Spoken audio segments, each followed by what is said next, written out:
నమస్కారం సార్. నమస్తే sir, Vijayasai Reddy YCP party నుండి బీజేపీలోకి తనకున్న మొత్తం రాజ్యసభ సభ్యులందరినీ కూడా అంటే షిఫ్ట్ అయిపోతున్నారన్న వార్తలు అయితే వైరల్ అవుతున్నాయి సార్.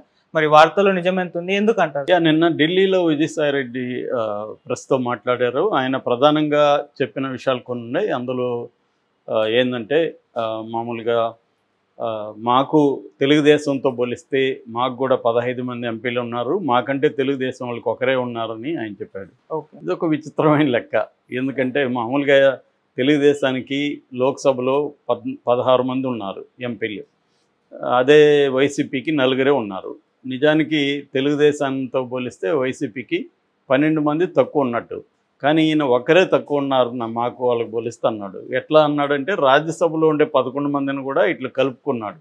నిజానికి రాజ్యసభలో 11 మంది ఉన్నా 20 మంది ఉన్నా గవర్నమెంట్ ఫామ్ చేయడానికి లోక్సభ ఎంపీలే కౌంట్ అవుతారు. అది ఆయనకి తెలియంది కాదు. కానీ ఒక్కోసారి ఒక విచిత్రమైన లెక్కలేసి మాకు బలం ఉందని చెప్పుకోవడం అంటే ఒక రకంగా ఆయన చెప్పిన దాంట్లో ఇంకొక లాజిక్ కరెక్ట్. అదేంటంటే బిల్లులు రాజ్యసభలో ఏది పాస్ అవ్వాలన్నా మా 11 మంది ఎంపీల మద్దతు కావాలి అనేది ఆయన చెప్పాడు. సో అసలు ఈ లెక్కలు ఎందుకు చెప్పాడు అనేదానికి 2 వెర్షన్లు ఉన్నాయి. ఒకటేమో వైసీపీ ఈ ఎన్డీఏలో చేరడానికి ఉత్సాహం చూపిస్తుంది, ఇండైరెక్ట్గా మోడీకి సిగ్నల్స్ పంపింది అనేది ఒక లెక్క. ఎందుకంటే వైసీపీకి ఇప్పుడు కేంద్రం యొక్క సపోర్టు ఆశీస్సులు అవసరం. ఎందుకంటే చంద్రబాబు చాలా దూకుడుగా ఉన్నాడు. సో ఒకవేళ రేపు చంద్రబాబు మోడీ దగ్గర కూడా డిమాండ్ చేసే అవకాశం ఉంది, జగన్ని మీరు సిబిఐ ఈడీ కేసుల్లో జైలుకి పంపించండి అని. అవి ఎందుకంటే ఆల్రెడీ ఇప్పుడు మళ్ళీ స్టార్ట్ అవుతున్నాయి ఫ్రెష్గా. ఇక మీదట జగన్ ఎవ్రీ ఫ్రైడే అటెండ్ కూడా కావాల్సి ఉంటుంది. ఎవ్రీ ఫ్రైడే అటెండ్ అవ్వడం వల్ల కేసు స్పీడప్ అవుతుంది. ఆల్రెడీ సుప్రీంకోర్టు గట్టిగా ప్రజాప్రతినిధుల కేసుల్ని స్పీడప్ చేయండి అని చెప్పింది. ఇక్కడ దాన్ని గుర్తు చేస్తూ హైకోర్టు కూడా మొన్న 4 రోజులకు ముందే సిబిఐ కోర్టుకి చెప్పమని రిజిస్ట్రీని ఆదేశించింది. అరే బాబు, ఇది మేము చెప్పినట్టు చెప్పకు, సుప్రీంకోర్టే చెప్పింది, మేము గుర్తు చేస్తున్నాం అని చెప్పని కూడా హైకోర్టు కామెంట్ చేసింది. అంటే ఒక ప్రెజర్ అయితే ఆల్రెడీ న్యాయ వ్యవస్థలో ఉంది జగన్ కేసుల మీద. ఇప్పుడు కానీ సిబిఐ అండ్ ఈడీ కానీ టైట్గా చేస్తే జగన్కి శిక్ష పడే అవకాశం కూడా ఉంది. శిక్ష పడిందంటే మాత్రం జగన్ రాజకీయ భవిష్యత్తు అనేది ప్రశ్నార్థకం అవుతుంది. సో ఇప్పుడు బీజేపీ రకరకాల టాక్టిక్స్ ఓవరాల్గా ప్రయోగిస్తుంది. ఎందుకంటే బీజేపీకి కేంద్రంలో సొంతంగా బలం లేదు. 240కి ఆగిపోయింది, 272 కావాలి. సో మిగతా 32 ప్రీపోల్ అలయన్స్లో ఉన్న ఎన్డీఏ కూటమి పక్షాల మీద డిపెండ్ అయ్యి అది గవర్నమెంట్ ఫామ్ చేస్తుంది. సో ఇప్పుడు బీజేపీకి ముందున్న లక్ష్యం ఏంటంటే వీళ్ళ మీద డిపెండ్ అయితే వీళ్ళు అనేక డిమాండ్లు పెడతారు. సో అందుకని మన బలం పెంచుకోవాలి. మనం బలం పెంచుకోవాలంటే ఏం చేయాలి? ప్రతిపక్షాల నుంచి ఎంపీలని బీజేపీలోకి లాగాలి. దీనికి బీజేపీ కొట్టిన పిండి ఆల్రెడీ ఇలాంటివి చేయడంలో గతంలో కూడా బీజేపీకి ఎక్స్పర్టైజ్ ఉంది. అంటే ప్రతిపక్షాలను ఎలా వేధించాలి లేదా ఎలా అట్రాక్ట్ చేయాలి, ఈ 2 బీజేపీకి కొట్టిన పిండి. నిజానికి ఇది ప్రతి పార్టీ చేస్తుంది, బీజేపీనే మనం నిందించాల్సిన అవసరం లేదు. అన్ని పార్టీలు చేస్తాయి. బీజేపీకి బలం స్ట్రాంగ్గా ఉంది, ఆర్గనైజేషన్లు ఇది ఉంది, గవర్నమెంట్ తన చేతిలో ఉంది కాబట్టి వాళ్ళు గట్టిగా చేస్తారు. ఇప్పుడు కేసీఆర్ అదే పని చేయలేదా? ఫోన్ ట్యాపింగ్ ఎందుకు చేశారు? ప్రధానంగా కేసీఆర్ ప్రతిపక్ష వాళ్ళ ఎమ్మెల్యేలని బెదిరించడానికి కేసీఆర్ ఫోన్ ట్యాపింగ్లు చేశాడనేదే కదా ఇప్పుడు బయటకు వచ్చింది. అట్లాగే గతంలో చంద్రబాబు కూడా ఏబి వెంకటేశ్వరరావు ద్వారా వైసీపీ వాళ్ళ ఎమ్మెల్యేల ఫోన్ ట్యాప్ చేసి వైసీపీ వాళ్ళని బెదిరించి తీసుకున్నారు అనేది అక్కడ కూడా అభియోగం. సో ప్రత్యర్థులను బెదిరించడం లేదా ప్రలోభాలకు గురి చేయడం, వాళ్ళని తన పార్టీలకు కలుపుకోవడం అనేది అన్ని పార్టీల వాళ్ళు చేస్తున్నారు. సో ఈ క్రమంలో బీజేపీ చాలా ఆర్గనైజ్డ్గా చాలా ఎఫిషియెంట్గా చేసింది. ఇప్పుడు అదే పని బీజేపీ చేయబోతుంది. ఆల్రెడీ ఉత్తరప్రదేశ్లో 6 మంది ఎంపీలని గుర్తించింది బీజేపీ. 6 మంది ఎంపీలు వచ్చి ఇండియా కూటమికి చెందిన వాళ్ళు. సో ఈ 6 మంది ఎంపీల మీద కేసులు ఉన్నాయి, 2 ఏళ్ల కంటే ఎక్కువ జైలు శిక్ష పడే కేసులు ఉన్నాయి. దాన్ని ఇప్పుడు మళ్ళీ బయటకు తీస్తున్నారు. సో వాళ్ళ మీద ప్రెజర్ స్టార్ట్ చేస్తున్నారు. ఆ 6 మందిని ఇటు లాగాలనేది బీజేపీ ప్లాన్. సో ఈ ప్రెజర్కి ఖచ్చితంగా సరెండర్ అయ్యే పరిస్థితి ఉంది. అంటే ఇక్కడ ఏమంటే బీజేపీ ఇండియా కూటమి 2 కూడా తమ వైరి అపోజిషన్ పార్టీలో ఉండే ఎంపీలని తమ వైపు లాక్కోవడానికి ట్రై చేస్తారు. ఇండియా కూటమికి లేని అడ్వాంటేజీ బీజేపీకి ఉంది. ఎందుకంటే బీజేపీ పవర్లో ఉంది కాబట్టి ప్రెజర్ చేయగలుగుతుంది. ఇండియా కూటమి లూరు చేయగలుగుతుంది కానీ ప్రెజర్ చేయలేదు. సో అందుకని మోడీ ఇప్పుడు ఈ టాక్టిక్స్ ప్లే చేస్తున్నాడు. ఇదే టాక్టిక్స్ జగన్ మీద కూడా ప్లే చేసే అవకాశం ఉంది. జగన్ మీద అవసరం లేదు నిజానికి, జగన్ రెడీగా ఉన్నాడు.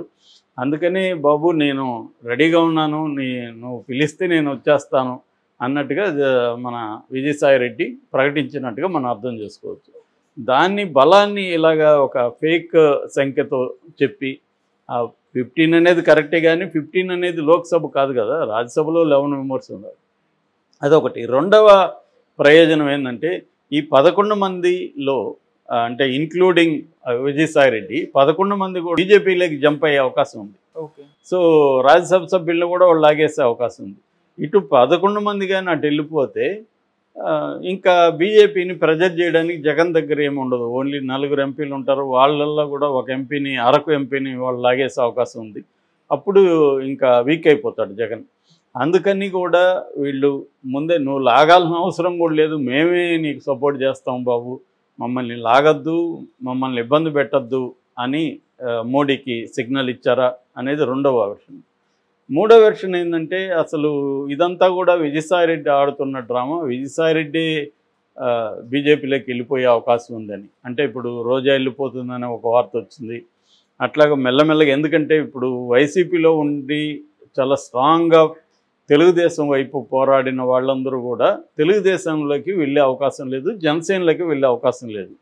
ఇంకా వాళ్ళకు ఉన్నది బీజేపీని. అప్పట్లో కూడా తెలుగుదేశం నుంచి కూడా బీజేపీలో చేరింది ఇదే పర్పస్సే. బీజేపీలో ఉంటే జగన్ వాళ్ళ జోలికి రాడని. అందుకనే జగన్ వాళ్ళ జోలికి రాలేదు. సుజనా చౌదరి కావచ్చు, తర్వాత సీఎం రమేష్ కావచ్చు, ఇలాంటి వాళ్ళ జోలికి జగన్ ఎందుకు రాలేదంటే వీళ్ళు బీజేపీ ఎంపీలు, వాళ్ళ జోలికి వస్తే బీజేపీ సీరియస్గా తీసుకుంటుంది. అందుకనే రఘురామకృష్ణరాజు ఒక పర్పస్ ఏంటంటే జగన్ మీద అంత దూకుడికి వెళ్ళడం, వీళ్ళు ఇట్లా వెళ్తే నన్ను సస్పెండ్ చేస్తారు, నన్ను సస్పెండ్ చేస్తే నేను బీజేపీలోకి వెళ్ళిపోదాం అనేది రఘురామకృష్ణరాజు ప్లాన్ చేశాడు. కానీ అది తెలిసి వీళ్ళు సస్పెండ్ చేయకుండా ఇతన్ని భరిద్దాం అనేసి భరిస్తూ వచ్చారు. సో ఇలాగా ఏంటంటే ఇప్పుడు కూడా వీళ్ళకున్న కర్తవ్యం ఏంటంటే వైసీపీ వాళ్ళకి, ఒకటి మేము బయట వైసీపీలోనూ ఉంటూ మీకు సపోర్ట్ చేస్తాం అనేది ఒక ప్రపోజల్. రెండో ప్రపోజల్ జగనే కూడా పంపించవచ్చు. గతంలో చంద్రబాబే 4 ఎంపీలని పంపించాడు కదా బీజేపీలోకి. అలాగా జగన్ కూడా రేపు పొద్దున ఇదిగో ఈ 4-5 మంది రాజ్యసభ సభ్యుల్ని నీకు ఇస్తున్నాను, బదులుగా నువ్వు నాకు ప్రొటెక్షన్ ఇవ్వు అనేది. ఇప్పుడు ఏంటంటే ప్రొటెక్షన్ మనీ అంటారు మామూలుగా.